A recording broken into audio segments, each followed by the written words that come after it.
going to talk about a case study application on my work in the UK. And I promised to have our talk for 12 minutes.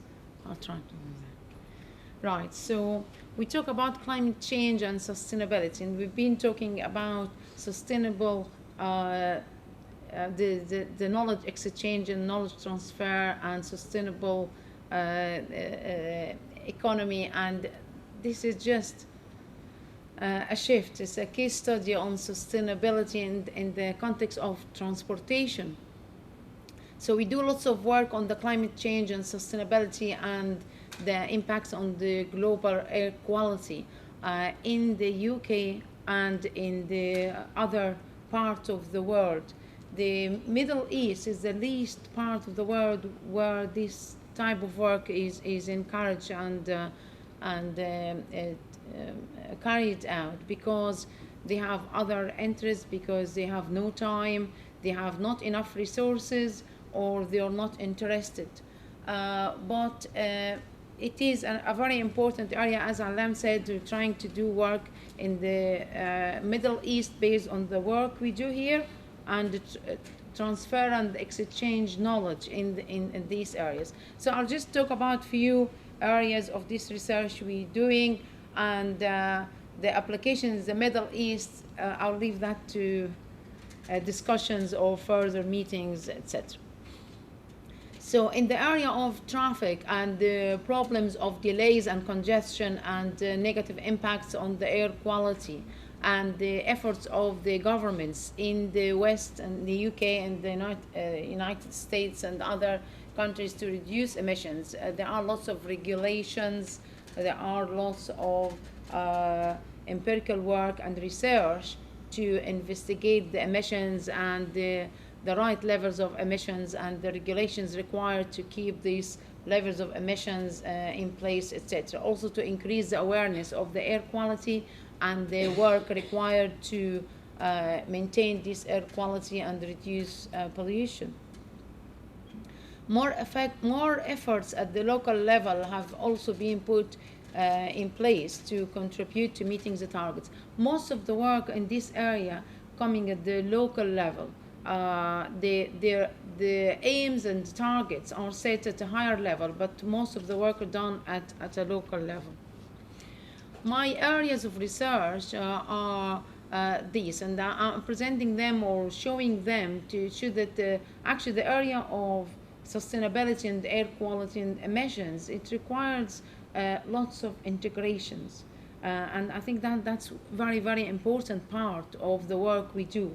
We need to integrate efforts and knowledge and work in a number of areas in order to achieve sustainability. We need to work together, researchers and politicians and decision makers and academics in a number of areas. So I've done work on the travel behavior and travel demand management, safety and accidents, pedestrian behavior and accidents, and environmental modeling and air pollution, global warming, investigation of performance of transport policies. And we've been listening to the previous presentations where we talked about measurements and the assessment and the performance indicators, and we need these in order to achieve sustainability. We need to be able to measure and assess what we are doing and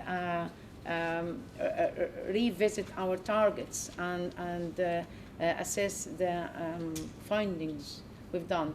The ITS, information technologies, and the role of information into sustainability and achieving sustainability is great, and it is the feature of the current era, as someone presented rightly this morning. So there is lots of potential, there's a lot of work being done, and there is a lot of lessons for us to learn and to transfer and to exchange to the Middle East. There are lots of examples from the Middle East and lots of experience where we can learn from and we also can maintain. Like, for example, as we're discussing over lunch, in a lot of the countries in the Middle East, the poorer ones, there are very heavy demand on the public transport, in the forms of public transport. And maybe this is in the process of change, but perhaps there are opportunities to maintain these levels of heavy reliance on public transport and maintain it, rather than see it developing into shift to private modes of transport, then start making efforts and putting measures forward in order to reverse these patterns. On the other hand, on other countries, there are very heavy demand on the private modes of transport, and this needs interference and consideration at this time, and then also needs consideration of the appropriate modes of transport and the appropriate requirements in these areas of the forms of public transport, and working in that direction in order to be able to implement them and find the right modes of public transport in some countries, taking into account the social background and the mentalities and the culture and the requirements, etc. The problem in a lot of the Middle Eastern countries is that most of the research and transport policies are designed to reduce congestion or improve safety. When we talk about sustainability and the air quality, we need to improve the air quality and the environment. However, when we start working, we work on using policies and devise policies and measures which are designed to reduce congestion. And we say that the air quality will be improved as a byproduct, but it's not necessarily the case will be. So a lot of the transport policies are implemented in the UK and in the Middle East cities and countries because there are opportunities, there are similar measures being implemented somewhere else who've been successful, because there is some knowledge in the applications of these policies. So the last reason for some policies to be implemented is the actual need, the local need for these policies. So what I'm trying to say here is that we need to look at the local conditions, identify the exact local problems, and then devise appropriate solutions to deal with these problems. And we are very rarely doing that. So I put here horses for courses. We need to devise horses for courses. And when we don't do that, when we don't devise horses for courses, we tend to end up with problems somewhere else, or for someone else, or on something else. So we try to solve a problem, and we usually end up with another problem somewhere else, or for some thing else. So I think that is very important and relevant here. Maybe also the boundaries. You have to be more aware of what are the implications of some of the policies or measures we set to solve the problems. And that's why I think engineers are good to rely on. I'm just saying that because everybody criticizes engineers. So I'll just mention a couple of examples here on some of the policies, transport policies we use to solve certain problems, and show typical or examples of problems we end up with. For example, park and ride. Park and ride are schemes designed to transport the car users from car parks where they park their cars, and then move them or transport them to the busy congested areas.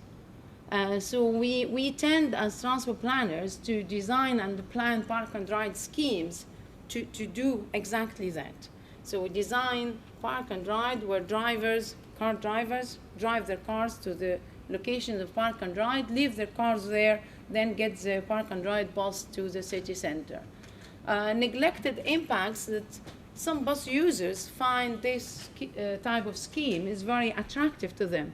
So they leave their buses and start to drive their cars to the park and ride place and then get the bus to the city center.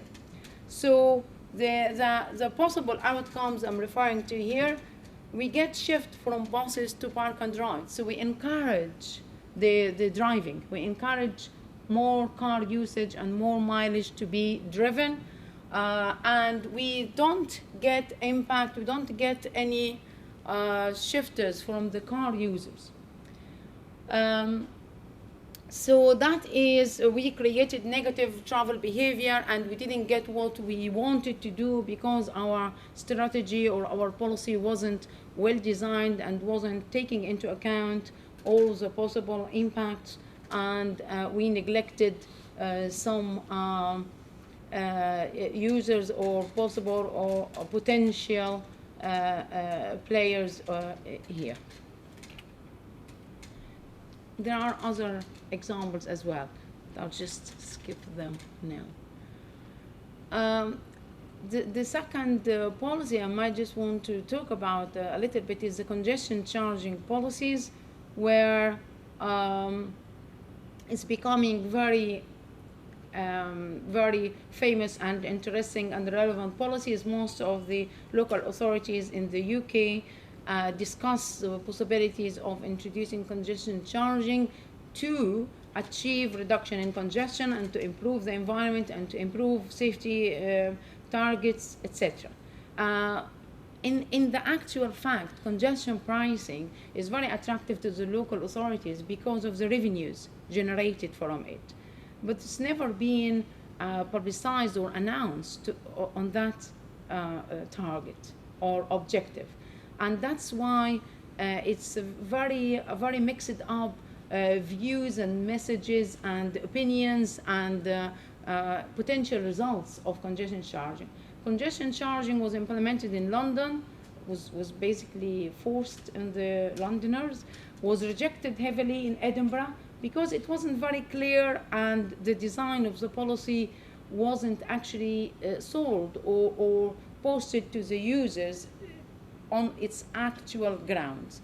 So in my opinion, if congestion charging to be implemented successfully, or any other transport policy, if it is designed to reduce congestion, it has to be designed for the reduction of congestion. The pricing has to be appropriate to the level of congestion, and the whole scheme has to be designed on that.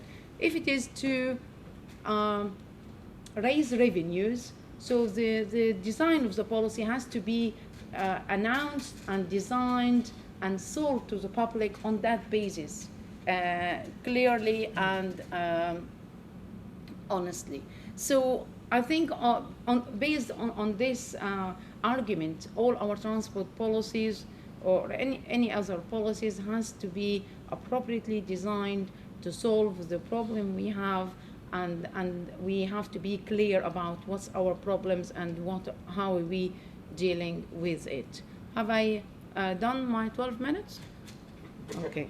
So I think the message I'm trying to say here, in order to achieve sustainability, we need to be very aware of the exact local problems and conditions of the case or the city or the country we are dealing with, and then devise the appropriate policies which are able and adequately able to solve these problems. I'll stop at that, and I think the other 40 slides are not very important. Okay, if there is one question, I'm happy to answer.